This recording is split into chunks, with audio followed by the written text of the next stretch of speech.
I'm going to tell y'all something really wonderful, man.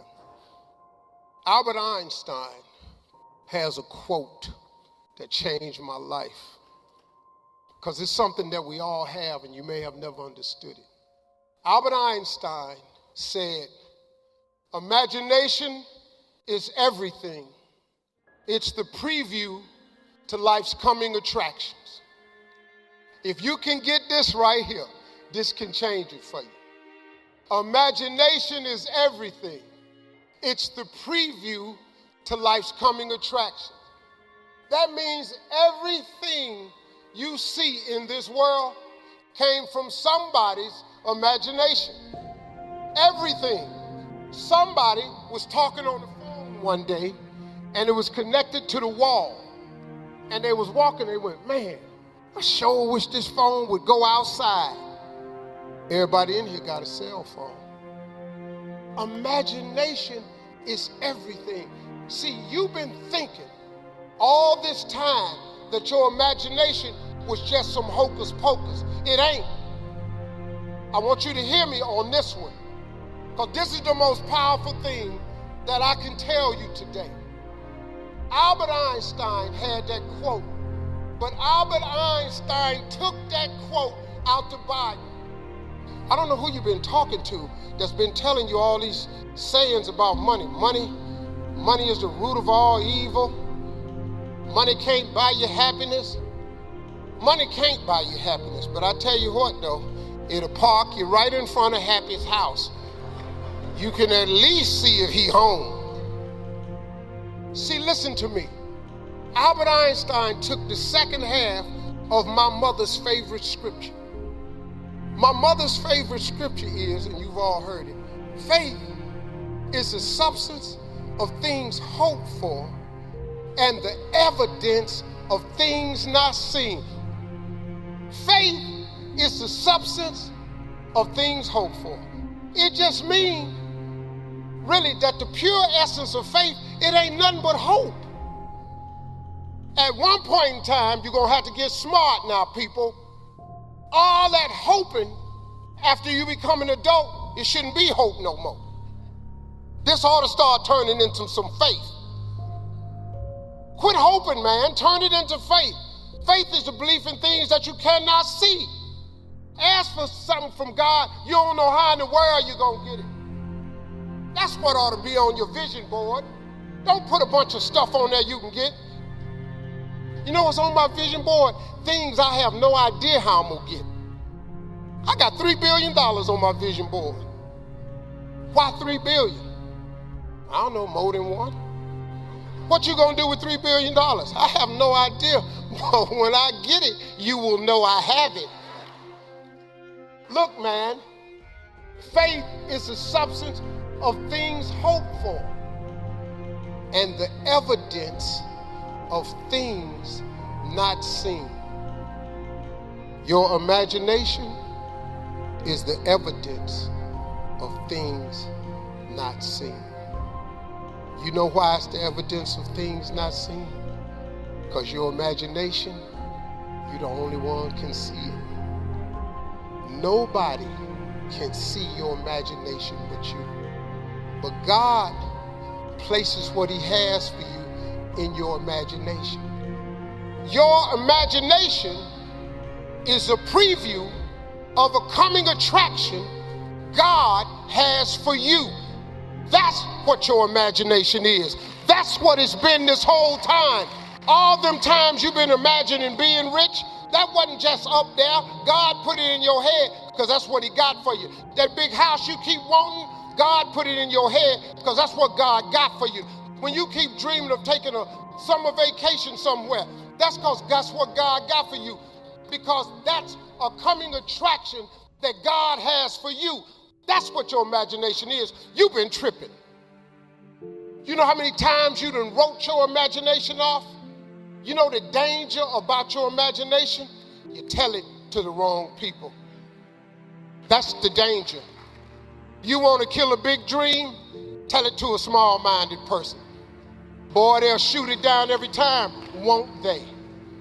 You know how many wonderful ideas you've had.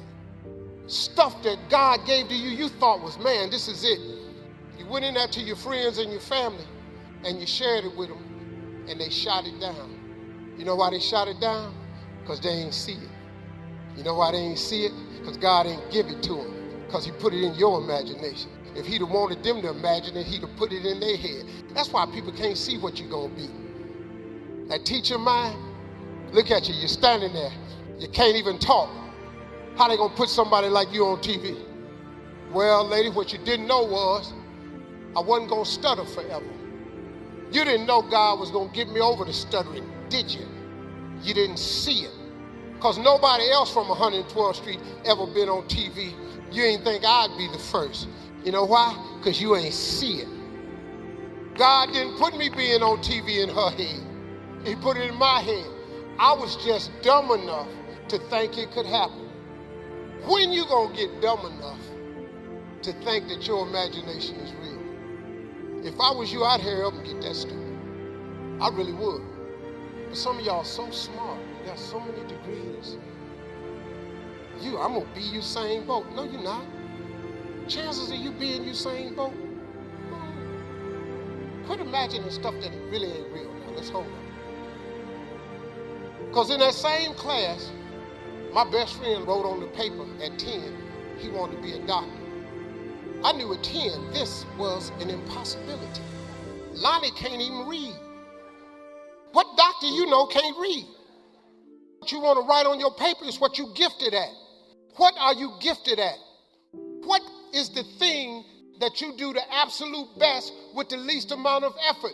That's your gift. That's what ought to be on paper. God has been using your imagination to show you your gift. I don't appreciate him talking about the Lord that much. I didn't like the jokes. We're here for motivation. I didn't like the jokes. Well, okay, whatever. Somebody always finds something wrong with what you're doing, even if it's okay. Somebody always. But you know what? It don't matter what they say, because what they say don't matter. Who is these people talking about me? You remember I told you a minute ago, don't try to change yourself, because you ain't got to change. You know God gonna work with you just the way you are. Listen to me. There will be no more levels for you unless you get to the next level of your faith. There ain't no more levels for you, partner. You where you at. I found that nothing in life is worthwhile unless you take risks. Nelson Mandela said, there is no passion to be found playing small and settling for a life that's less than the one you're capable of living. I'm sure people have told you to make sure you have something to fall back on, but I never understood that concept. If I'm going to fall, I don't want to fall back on anything except my faith. I want to fall forward. I figure at least this way I'll see what I'm going to hit. Fall forward. Every failed experiment is one step closer to success.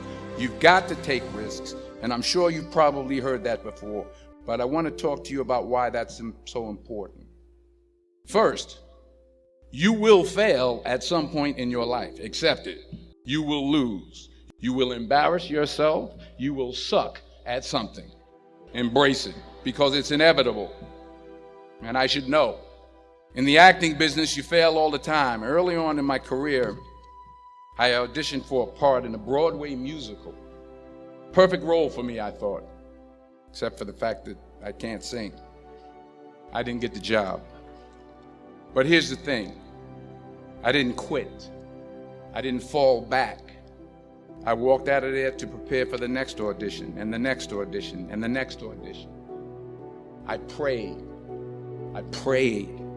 and I prayed, but I continued to fail, and fail, and fail. But it didn't matter, because you know what? There's an old saying, you hang around the barbershop long enough, sooner or later you're gonna get a haircut. So you will catch a break, and I did catch a break. Here's my second point about failure.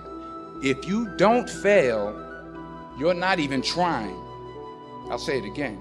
If you don't fail, You're not even trying. My wife told me this great expression. To get something you never had, you have to do something you never did. Les Brown, he made an analogy about this. He says, imagine you're on your deathbed, and standing around your deathbed are the ghosts representing your unfulfilled potential. The ghost of the ideas you never acted on. The ghost of the talents you didn't use. And they're standing around your bed, disappointed and upset. They say, we came to you because you could have brought us to life, they say. And now we have to go to the grave together. So I ask you today, how many ghosts are going to be around your bed when your time comes? So you got to get out there. You got to give it everything you got, whether it's your time, your talent, your prayers, or your treasures. What are you going to do with what you have? I'm not talking about how much you have. Some of you have money. Some of you have patience. Some of you have kindness. Some of you have love. Some of you have the gift of long suffering, whatever it is, whatever your gift is. What are you going to do with what you have? All right, now here's my last point about failure. Sometimes it's the best way to figure out where you're going. Your life will never be a straight path. To not only take risks, but to be open to life, to accept new views, and to be open to new opinions. Because the chances you take, the people you meet, the people you love, the faith that you have, that's what's going to define you. Never be discouraged. Never hold back. Give everything you got. And when you fall throughout life, remember this: fall forward. And we've all had experiences where we were working on something and we knew it was possible, and we did those things that were necessary to bring it into reality. We took the responsibility to make it happen. Other people couldn't see it. A lot of people didn't believe it. You were attacked. You were criticized. People were opposing you, but you kept on doing it. It was hard. It was rough. It was difficult. But to you, it was worth it. And eventually you got to a level, can nothing stop me now. I'm on the move. I'm on the move.